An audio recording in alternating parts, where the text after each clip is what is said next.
राधे राधे, हरे कृष्णा। विनायकी चतुर्थी व्रत की आप सभी को हार्दिक शुभकामनाएं। आज फाल्गुन मास के शुक्ल पक्ष की चतुर्थी तिथि है। विनायकी गणेश चतुर्थी व्रत पंचक का समय है आज 7:54 रात्रि तक। रेवती नक्षत्र रहेगा 7:54 रात्रि तक रहेगा। और आज तिथि है चतुर्थी, फाल्गुन मास, फरवरी 2026। अब शुरू करते हैं विनायकी गणेश चतुर्थी की व्रत कथा। विनायक चतुर्थी संपूर्ण व्रत कथा के अनुसार सनातन धर्म में गणपति पूजा का विशेष महत्व होता है। गणपति भगवान की पूजा के बिना कोई भी शुभ काम की शुरुआत नहीं होती। उनका आशीर्वाद लेकर ही सभी बाधाओं से मुक्ति मिल सकती है। विनायक चतुर्थी भगवान गणपति को समर्पित होती है। हिंदू कैलेंडर के अनुसार व्रत महीने में 2 बार पड़ते हैं। इस व्रत को गणेश चतुर्थी कहते हैं और संकष्टी गणेश चतुर्थी कहते हैं और वरद चतुर्थी के नाम से भी जाना जाता है। इस खास दिन पर भक्त भगवान गणेश की सच्चे मन से पूजा अर्चना करते हैं और साथ ही इस दिन बुढ़िया माई की कथा या फिर शिव पार्वती की कथा आप सुन सकते हैं। इसके अनुसार एक बुढ़िया माई थी जो मिट्टी के गणेश जी की पूजा किया करती थी, लेकिन वो रोज़ मिट्टी के गणेश बनाया करती थी और वो रोज़ गल जाया करते थे। एक बार उसके घर के सामने सेठ का मकान बन रहा था। वो मकान बनाने वाले गरीब से जाकर के बोली, कारीगर से बोली, गरीब बुढ़िया कि मेरे लिए पत्थर के गणेश जी बना दो।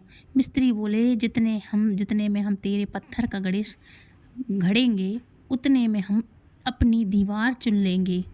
बुढ़िया बोली, राम करे तुम्हारी दीवार टेढ़ी हो जाए। ऐसा कहते ही उनकी दीवार टेढ़ी हो गई। अब वो जितनी बार दीवार चुनते वो ढल जाया करती, चिन जाया करती, टेढ़ी हो जाया करती। इस तरह करते करते सुबह से शाम हो गई। शाम को सेठ जी आए तो बोले, आज कुछ काम नहीं किया। मकान बनाने वाले एक मिस्त्री ने सेठ जी को बताया कि एक बुढ़िया माई आई थी। वो कह रही थी मेरा पत्थर का गणेश घड़ दो।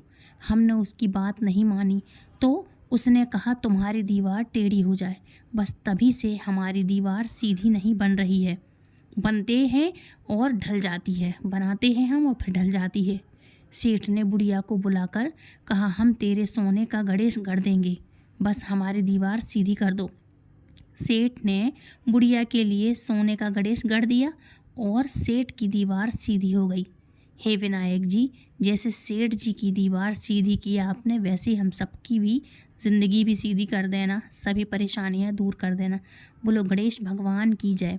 विनायक चतुर्थी व्रत की पौराणिक कथा के अनुसार एक बार भगवान शिव और माता पार्वती नर्मदा नदी के किनारे बैठे हुए थे। माता पार्वती ने शिव जी से चौपर खेलने के लिए कहा। इस खेल में हार जीत का फैसला करने के लिए भगवान शिव ने कुछ तिनके एकत्रित करके उसका एक पुतला बनाकर उसकी प्राण प्रतिष्ठा कर दी।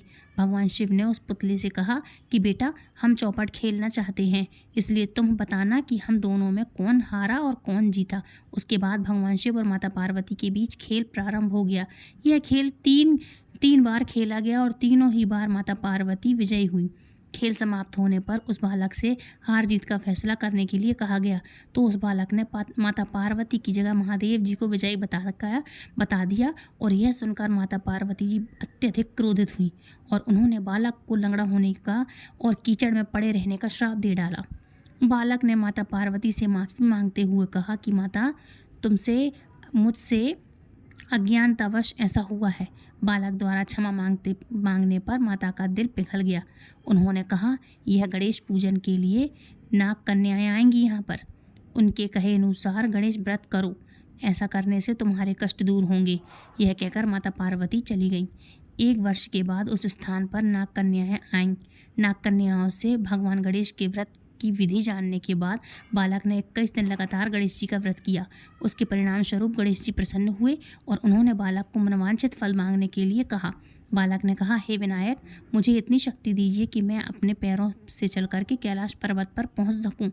भगवान गणेश ने बालक को वरदान दे दिया और इसके बाद वह बालक कैलाश पर्वत पर पहुंचा और उसने अपनी कथा भगवान शिव को सुनाई।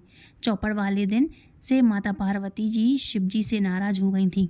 देवी को मनाने के लिए भगवान शिव ने भी बालक के बताए अनुसार 21 दिनों तक भगवान गणेश जी का व्रत किया। भगवान शिव ने इस व्रत के प्रारंभ से माता पार्वती की नाराजगी दूर हो गई और वो स्वयं भगवान से मिलने पहुंच गई। तब भगवान शंकर ने माता पार्वती को इस व्रत के बारे में बतलाया। यह सुनकर माता पार्वती के मन में अपने पुत्र कार्तिकेय से मिलने की इच्छा जागृत हुई। तब माता पार्वती ने भी 21 दिन तक गणेश जी का व्रत किया। व्रत के 21वें दिन कार्तिकेय स्वयं माता पार्वती जी से मिलने चले आए। तभी से ये व्रत समस्त मनोकामनाओं की पूर्ति करने वाला व्रत माना जाने लगा। तो ये थी गणेश चतुर्थी की कथा। तो फ्रेंड्स, ये थी आज की वीडियो। आई होप वीडियो पसंद आया होगा। वीडियो पसंद आया तो please like, share and subscribe. पहली बार चैनल पर आए हैं तो प्लीज़ सब्सक्राइब करके बेल आइकन को ऑल पे प्रेस करें ताकि हर एक वीडियो सबसे पहले आप तक पहुंचे। वीडियो को लाइक करें, हाइप आएगा, हाइप कीजिएगा, जिससे आपके पॉइंट जुड़ेंगे तो वीडियो आगे तक जा सकती है। Please do like, share and subscribe. Hare Krishna, Hari बोल, राधे राधे, जय गणेश।